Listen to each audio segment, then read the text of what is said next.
Hello and welcome to the Fight to Fight. Tonight we have Miss GB herself and world champion Natatsha Jonas. Natasha, it is so good to have you here tonight. Thank you so much for joining us. How are you? I'm good. Thanks for having me. Yeah, no worries at all. First up, I want to say a massive congratulations, because obviously in November you became world champion and it was a really great night. It was a great night of boxing overall, but you absolutely smashed it with Chris Numbers. I mean, you pretty much did it in round one. You know, if we'd had 30 more seconds, you probably would have, you know, knocked her out in the first round. So did you think it was going to be that easy? It still wasn't easy. You've got to get the shots off and everything, but Joe had been saying for the whole camp, like, everyone stopped telling her she's going to knock her out. She's not. Like, this is going to be 10 hard rounds, and Wow. and I think she even said herself, like, she didn't think I'd be able to punch or something, and I was like, I felt a little bit disrespected by Joe and by Natatsha, so I was like, okay, we'll see. Yeah, no, you definitely so showed then, the punch. yeah, when the opportunity came, and you know, hats off to all my sparring partners, because the real hard work was done with them, and I knew if I replicated even just 50% of what I did with them in the ring, then I knew I'd win anyway. But I didn't never think I'd win like that, only because Joe had drilled it out to me that I wasn't. Oh, really? No way. That's a way to build your confidence, isn't it? Oh, no, it's there's a incredible. method to his madness. Yeah. The power you had. I want to ask you, because you came up in weight classes to take her on and to get this belt. I mean, to me, it looked like you were so powerful that night. Do you think that's to do with the different weight? What do you think that's got something to do with it? No, I think there's a lot of things included. I've always been strong, and I think I've always been powerful. I think, you know, I think like punch power has always been one of me like benefits. I don't know I can't think of the word I'm trying to use, but yeah, it's always been, yeah, that's it. It's always been one of them. So, but I had to, as you grow in professional boxing and just in boxing in general, you have to add other strings to your bow, and you know, I can't always rely, because sometimes it doesn't work. There's, you know, times with Katie and times with Teddy that it's gone 10 rounds, and you have to, you know, adapt the plan to that. So I can't just always rely on that one shot, because sometimes it's not there. So there was other things that I'd worked on in the camp, and it wasn't just like a case of, like, you know, eating more and training less to build up. There was a lot of science that went into the camp, and you know, you are heavier, you've got to carry that weight for 10 rounds. You're expected to carry that weight for 10 rounds, and it is a lot different. So I do think in that camp, though, I did realize how much, like, mentally more than physically, like, the weight cut takes out of you. Yeah, for sure. Because for the whole week, obviously, I knew I was so far under that getting on the scales wasn't going to be the issue. Yeah. So then, instead of thinking about the weight, which is what you're normally doing, I was thinking about the fight. So before I'd even got in the ring, I must have done 3 million rounds in my head. Yeah. So it was just that whole week, like, even though I had more energy physically, and you know, you're not drained, you're not making a weight or whatever, I was mentally drained, because I'd done so many rounds. Yeah, for sure. No, it's incredible that the weight cut. I always admire female boxers that can do that anyway. I mean, you've changed a lot with weight classes. What is it like when you've actually got to make weight? I mean, I change daily, let alone like monthly. Like, how that stress that you're talking about, where you actually got to have a whole week of thinking about a fight. What's it like when all you're thinking about is weight? What do you have to do? What happens to your body? I have a nutritionist now, so, like, we always have a plan, and that goes even onto fight week. And you know, there's, like, I've never really had to do some of the things that other boxers do. Like, I don't really use saunas and baths and whatever. It is always, like, weight that comes off.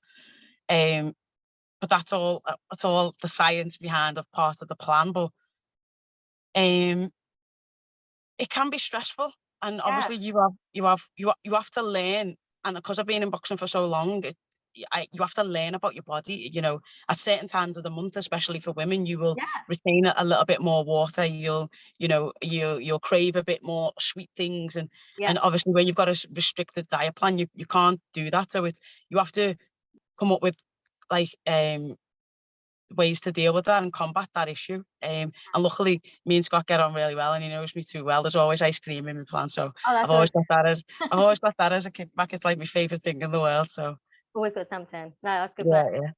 So your next fight, I mean, I've heard a lot of rumors, and I'm pretty excited. Yeah, I mean, I know that you can't say yes or no, and nothing's like set in stone. But is it still being made that Hannah Rankin is possibly going to be next? And is it going to be September the 10th on the Shields Marshall card? What is there any more that you know? Are you anything at all? Yeah, there isn't much more than I can add. I know that we are in talks, and there's been a lot of back and forths, and hopefully we can get it over the line. There's still things that they're coming back with and we're responding to, and vice versa. So obviously there's other offers that she's got as well, and I don't blame her for considering that, because I do the same.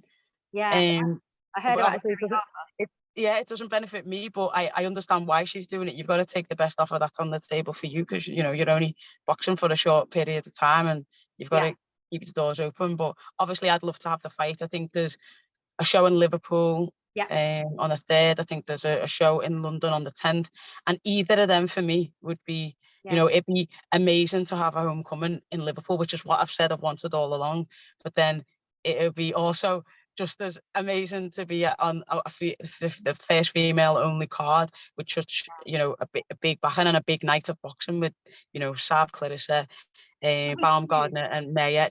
So for me as well, that's another one as a spectacle that I'd love to be a part of. And no matter which way, I think I will be a part of it, whether that's on comms or whether that's fighting on the night. So you'll be there. You'll be there. Yeah, I'll be there. 100%, I'll be there. God, yeah.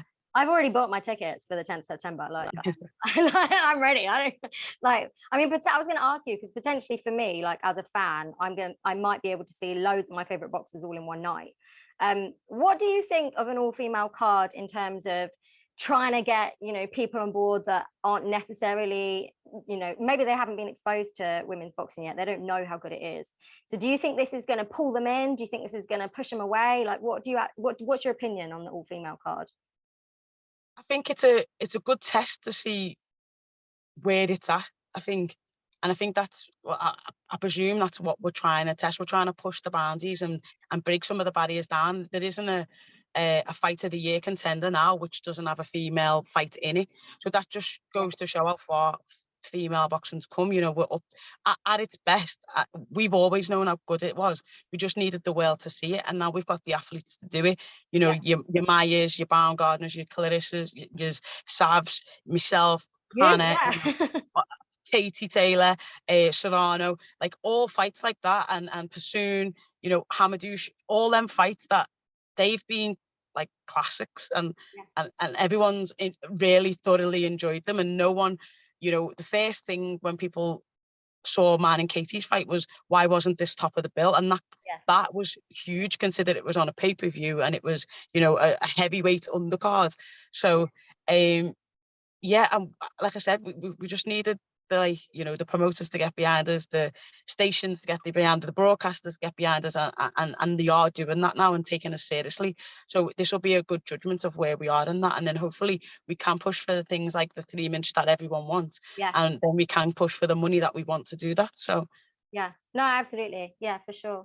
Well, this brings me perfectly talking about how far it's grown. So I mean, you are Miss GB. You you were the first person, well, the first female to compete at the Olympics, to qualify for the Olympics. Like you began it all, which is just incredible. And I want to ask you, because I know that you began wanting to be a footballer and then took a U-turn because of injury and came into boxing. And I'd love to know about how you got into boxing and how it, if you fell in love with it. Did you fall in love with it? Like a love-hate relationship. I love it. I think you know what, it was just a mad coincidence and an accident. And my first ever coach, who was from the Rotunda ABC, which was my amateur gym that I never really left, I used to go to my uncle's karate gym just to lose a bit of weight after my injury. I'd put on a lot of weight. I'd lost a whole group of friends, and I thought, right, I need to, sport was my motivation to keep myself healthy and mentally keep myself on track. And when I lost that, I felt like I lost more than just the playing football. Yeah. So I started going to my uncle's karate gym, and the woman over the road that used to watch it for him was Sylvia Singleton, and she just started like the female side of the boxing in the Rotunda, Wow. and taking the younger like lads as well. So she was like, "Oh, stop training by yourself and come along to the gym." And I was like, "Oh God, yeah, I'll come next weekend." And I didn't have any intentions of going, but she bugged me and bugged me that much that I thought, like, it's embarrassing now that every week I say, "Oh, I'll go next week," and I don't. So Oh I no. thought, I'll just go. I'll just go, Yeah. and then the next time I see it, I'll just say I didn't like it. I'm not going back. Like, I was grown. I was like 20 at the time. I was like, I'm not being scared to tell some woman that I don't want to Yeah. do it. So like, so I went, and God, it was like 17 years ago now, and I haven't looked back since. I just went and just enjoyed it from the first minute Yeah. that I went in there. It was like, it was, I think it kept me, Yeah. like football. The difference with football is that I used to be mad when I used to try, and I used to feel that some of the other players didn't and would lose. With boxing, it's all about you, and I don't have to rely on anybody else. Yeah. You mean, you go everywhere as, like, team Rotunda or Yeah. team GB or what, team England, whatever. But when you're in the ring, it's just about the work that you've put in. So I appreciated that more than football, because then, like, you can't hide. Yeah. It's just you. All that hard work. That when Yeah, you get that belt, 100%. it's yours. Yeah. Like, no, that's amazing. Were there lots of girls doing it at the time? Were you one of the only ones? No, I was the only one for a few years, and then some younger ones, Lauren. There was a couple that used to like flitter in and out, but they were a lot younger. Like I said, I was like Yeah. 20, 21 at the time. So when you get to that, like, 14, 15, 16 age, they kind of flitter in and out. But if you can keep them, they'll stay forever. But they do Yeah. flitter out because they find clubs and they find boys and they find something, other things to do. But Yeah. obviously I was over all that stage, and I kind of knew what it take to be an athlete and to take things seriously. So Yeah. I was quite driven from the beginning. And every time I thought, right, this is as good as it can get, they were like, "Okay, you can box for England because you're now an ABA champion." Then I'd box for England. They were like, "Okay, now you can come to the tournaments because you're an England boxer." And then I was like, "Okay, now it's going to be an Olympic sport. So now we're going to have to make a team debut. You're going to have to go to these sessions." So every time that I thought, "Oh, I've got as far as I can go," Yeah. another avenue and another opportunity and another door would open. And I am so blessed to be able to say that, like, I've made a career out of it. And I've also got, a commentary role as well Yeah. from Yeah. it. So With the presenting as well, it's like a whole life has come yeah, up. it's madly just all spun from boxing, when really I had no intentions of ever doing it. Well, really, you just want to be a footballer. Yeah, really, I wanted to be playing for England tonight, but it didn't work out that way. You definitely would have been there for sure. I want to ask you as well. So when you finished with the amateurs, I say finish, you didn't finish Mm, as such, but is that so? That's when you decided to have your little girl. And yeah. so, did you have a break between amateur and pro, or did you carry on training, or what did that look like? No, I had like a 2-year break. Because when I said there wasn't a scene, there was, but you had to either move to America or Germany to make it like to be able to live from. Yeah, Um, so I already did the whole moving to America thing, and I was kind of over that, and didn't really want to go back there. So there was no real scene here. So when I said bye to the amateurs, I was saying bye to boxing, because I knew that wow, was that was as like I was going nowhere else. Like, I didn't want to be amateur, so I was saying goodbye to boxing. And obviously, then Katie turned professional with Eddie, and Sky got me along to do some of the commentary for that debut. yeah, And then after that, um, Tom Stalker, who was our team captain for 2012, and he was a professional at the time, called me and said, "Oh, I think women's boxing will take off now. Katie's turned over, and there'll be big opportunities for more girls. Like, there's a good story with you in here. Wouldn't you think about it?" Now, my little girl I think she was 1 at the time. Um, and I was like, "Oh, Tom, shut up." I carried on training as such, but there's a difference between being fit and doing, you yeah, for know, sure. hit classes, and then being boxing fit and being able to fight. So, Yeah, like, I kept myself in the gym because I think that's just who I am. I'll always do that regardless of what I do. Um, and he was saying, "Oh, you should come back." And I was like, "Oh, Tom, shut up." And as a new mum, I was so focused in that first year of trying to be perfect and Yeah, trying to do everything that everyone expects of you, and trying to be now responsible for a whole human yeah. that I wasn't even responsible for myself. And I was like, so my whole like energy, like that was used to be focused on boxing, but was then shifted to her. Yeah, And then like at 1 year old, obviously she was in nursery. I was working. It's like I was self-employed at the time, so I was doing my work around here, and she had her own little routine. And I was thinking, well, actually, when Tom said it, I put the phone down. I was like, shut up. And then I was like, what is actually stopping me? Because I could work around my training and the baby, because that's what I was doing anyway. yeah, And she had her own little routine, and she was settled in what she did. So I knew that wasn't going to be an issue. And my family and my friends, I've got such a big family, and they're so supportive, that I knew that she would never be an issue. yeah, So like I phoned my mum and I phoned my cousin, who are like the two people that I'm closest to, that see the horrible side of boxing. Like, yeah. no one sees that I cried for like 2 days when I lost in the Olympics. Oh, But they did. yeah. So I phoned them up, and I was like, right, there's an opportunity to go pro, like, and this is what it'll entail, this is what I'll do. And they were like, listen, if you believe you still got it, no matter what you do, we'll 100% support you.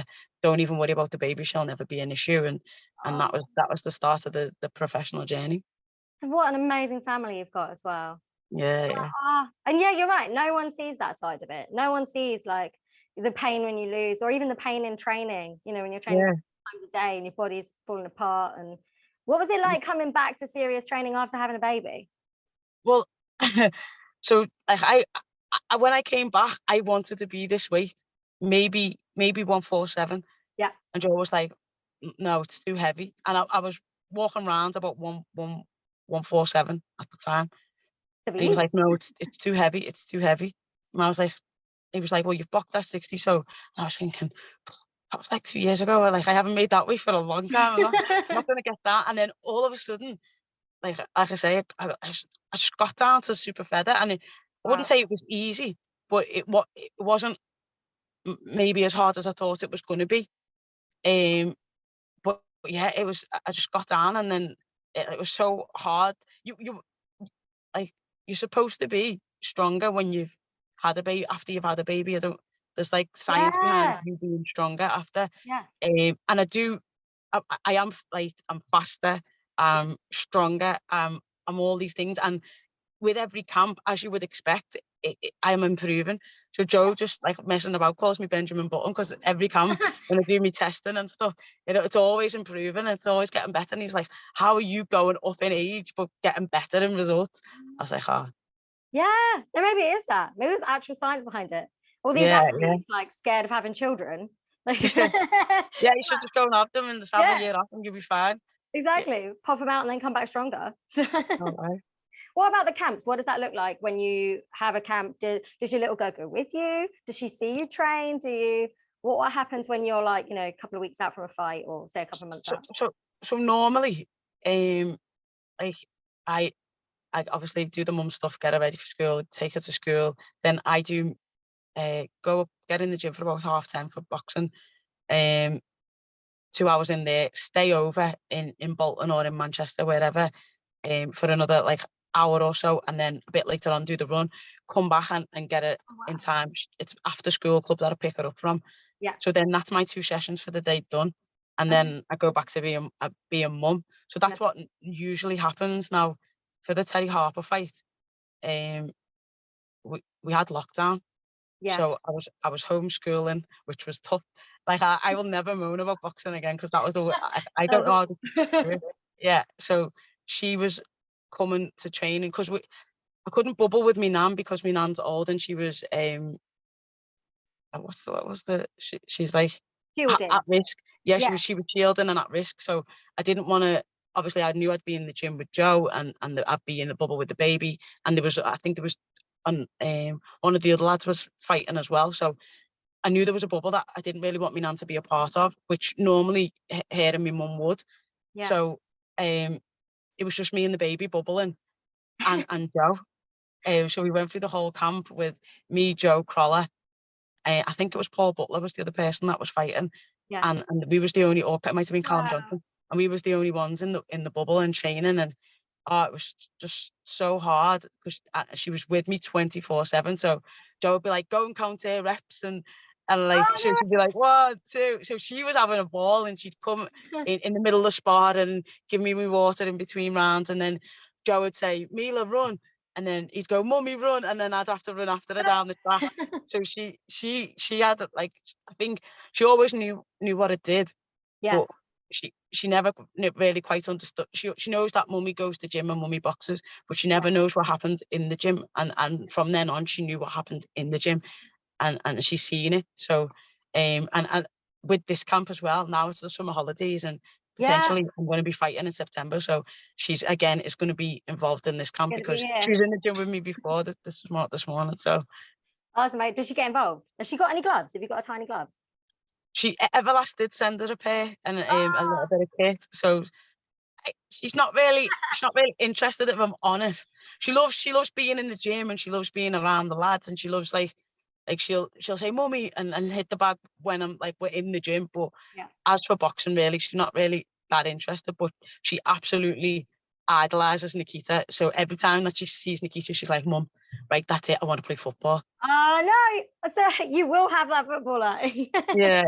Well, I just hope that it's a sport that I like. So football, I'd be happy with football. What's she not allowed to do? Oh, what sport? you know what? I don't have, because I'm pretty sure my mum would have been thinking, "Oh, not boxing." Yeah, But exactly. like I say, it's opened so many doors and avenues and opportunities that it's more than the sport just itself. You know, I'm hardworking. I'm good at talking to people at all levels. You know, I don't want to say I'm on time because Joe will say she's lying, but like, you know, there's loads of qualities. I'm committed. All them things that I've got, and they're life skills. They're not just adaptable to sport. You know, they're life skills that you need. And if you asked an employer, what would you want your workers to be, they'd say them things. So yeah, for sure. Well, it must be amazing for her as well, because she can look up to you and know that she can literally be whatever she wants. And you know, like boy, girl, with with Nikita as well, it's like anything's possible. And I think that's amazing, you know, for you me, back then. to her, I'm just mum. Like, Just like I'm just boring old mum. The only time she ever like even was like half bothered was when I went into her school and everyone was like, "Oh, there's Mila's mum," and then she was like, she'd run over and hold my hand. Then she was like, so that was the only time like I got a bit of clout was with her, is when I went to a school and did like a little talk. Oh wow, so that's good though. So now she can be impressed. Yeah, now that the other kids are impressed, now she's like, yeah, that's my like, mum. okay, she'll do. Yeah, she'll do. Yeah, she's all right. She's half all right. That's amazing. Well, thank you so much for telling us about your journey. And also it's amazing. Like it's incredible that you've gone from, being from having a completely different vision of your life to taking up boxing, to fighting against, everything, you said there wasn't even a women's scene back then. And look where you are now, world champion. And so many people say that, female athletes, oh, you can't have children, you can't do this. Like you've just proved people wrong constantly. And I think that's amazing. So thank you for being inspirational to everyone. Oh, nice one. I think one of the most important messages as a parent and as a mum and as an athlete that I've got is that, it's okay to still have and chase your dreams and want to do stuff for yourself. Like obviously your children are important, and Mila means everything. She's the best title. Mum is the best title that I've got. But I love that. There's still things that I want to do for me, and she's a whole massive part of that, but I can still do them and not feel guilty just because I'm a mum that I have to sacrifice everything. She's part of the reason why I do it. Yeah, and absolutely. She'll learn from that too. And she'll look at you and be like, oh, it's okay to be able to follow my dreams and have a family and do this. And yeah, I think that's amazing. Cheers, thank you. Thank you so much. Well, thank you so much for joining us. I'll let you go because the girls are playing. I right. definitely want to get home to watch the football. So thank you so much for talking to us today, and hopefully I'll see you soon. Oh, cheers. Thanks for having me. No worries. Thank you, Natasha. Thank you. See you later. Bye. Bye.